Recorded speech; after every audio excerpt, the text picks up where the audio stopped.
जनप्रतिनिधियों से पूछना चाहती हूँ, जब जननायक जी ने आरक्षण देने का काम किए थे तो उनको गाली देने का काम किसने किया? जनता पूरे देश में त्राहिमाम है।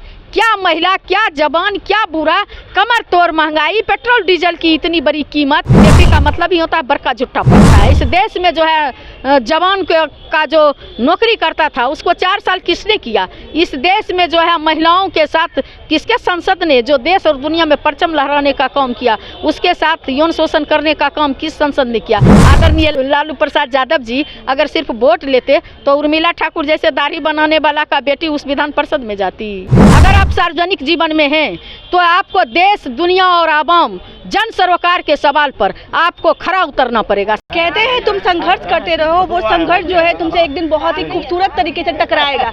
इसी के एक खास उदाहरण हमारे साथ है। हमारे साथ नई एमएलसी की उम्मीदवार उर्मिला ठाकुर जी हैं, उनसे पूछेंगे पार्टी ने आपको एक बहुत बड़ी जिम्मेदारी दी है, क्या कहिएगा उसके बारे में? पार्टी को के और पूरे बिहार ही नहीं पूरे देश की जनता धन्यवाद दे रही है और मैं पार्टी के प्रति, अपने नेता के प्रति आभार व्यक्त करती हूं, जिन्होंने एक मामूली कार्यकर्ता को सदन में भेजने का काम किए हैं और हमसे जो पार्टी उम्मीद किए हैं, हम पर जो भरोसा जताया है, उस पर मैं खरा उतरने का काम करूंगी। पार्टी ने जो इतनी बड़ी जिम्मेदारी दी है, बहुत बड़ी जिम्मेदारी है, उसको बखूबी निभाने के लिए क्या लगता है, नर्वस है या नहीं? नहीं, कोई नर्वस नहीं हूँ। मैं तो जिस दिन से जन्म ली हूँ, जिस दिन से स्लेट लेके स्कूल गई, उसी दिन से मेरा संघर्ष जारी था, तो मैं नर्वस नहीं हूँ। बस पार्टी के आदरणीय नेता जितना बड़ा हमको पद दिए हैं उसके लिए थोड़ा सा भावुक हो जाती हूँ। लालू प्रसाद यादव जी जी जी। अभी कुछ दिन परसों जो थे अमित शाह की रैली थी, वो कह रही है कि आपकी पार्टी जो है आरक्षण विरोधी की गोद में जाकर के बैठ गई है, उसके बारे में क्या कहिए? उनको कहिए ना कि आरक्षण का कौन खत्म करना चाहता है, कि जो लोग उनके साथ जाते हैं सब राजा हरिश्चंद्र बन जाते हैं, जो लोग उनके साथ नहीं हैं विपक्ष मुक्त भारत चाहते हैं। अगर विपक्ष मुक्त भारत नहीं होता तो 145 सांसदों को सस्पेंड करके बाहर करने का काम किसने किया? इस देश में आरक्षण कौन खत्म करना चाहता है? इस देश में जो है जवान का जो नौकरी करता था उसको 4 साल किसने किया? इस देश में जो है महिलाओं के साथ किसके संसद ने, जो देश और दुनिया में परचम लहराने का काम किया, उसके साथ यौन शोषण करने का काम किस संसद ने किया? संसद पर हमला किसके नेता के द्वारा करवाया गया? तो सारे काम जो है बीजेपी वाले कहते हैं मणिपुर में नंगा घुमाया गया।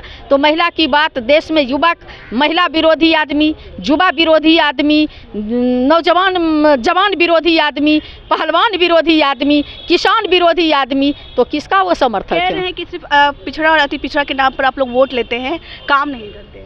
आज देखिए ना, खड़ी हूँ, वोट लेते आदरणीय लालू प्रसाद यादव जी अगर सिर्फ वोट लेते तो उर्मिला ठाकुर जैसे दाढ़ी बनाने वाला का बेटी उस विधान परिषद में जाती, उम्मीदवार बनती। तो वो सब बोलते हैं, बीजेपी का मतलब ही होता है बड़का झुट्टा पार्टी।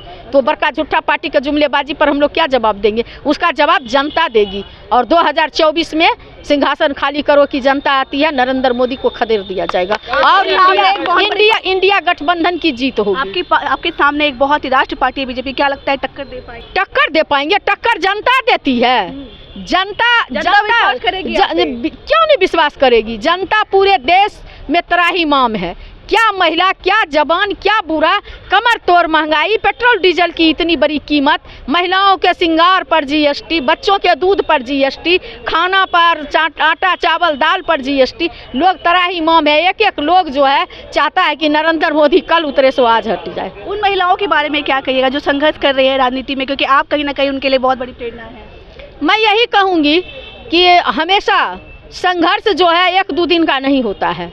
संघर्ष में कोई ज़रूरी नहीं है कि हम एमएलए एमपी ही बनेंगे। संघर्ष का मतलब यह नहीं होता है कि हम एमएलए एमपी बनने के लिए ही संघर्ष करते हैं। अगर आप सार्वजनिक जीवन में हैं तो आपको देश, दुनिया और आवाम, जन सरोकार के सवाल पर आपको खरा उतरना पड़ेगा, संघर्ष करना पड़ेगा। और हमारे आदरणीय नेता, जिस पाठशाला का मैं विद्यार्थी हूँ, जिस आदरणीय बाबू लालू प्रसाद यादव जी के कॉलेज का मैं विद्यार्थी हूँ, जिस पाठशाला में सामाजिक न्याय का मैं विद्यार्थी रही हूँ, वहाँ पर हमें संघर्ष करना सिखाया गया है। और किसी भी कीमत पर, किसी भी परिस्थिति में किसी के आगे झुकने और आतताइयों के आगे, हिटलरशाहियों के आगे घुटना टेकने का हमें प्रशिक्षण नहीं दिया गया है। विश्वास हो रहा है कि पार्टी ने आपको इतनी बड़ी जिम्मेदारी दी है, मतलब इस चीज़ को आप कहाँ से क्या देख रही है? ये जितनी बड़ी जिम्मेदारी पार्टी ने दी है और हम पर जो भरोसा की है, उसको मैं जितना मुखर से सड़क पर आज तक संघर्ष की हूँ, उतना ही मुखरता के साथ मैं उस सदन में संघर्ष करूंगी।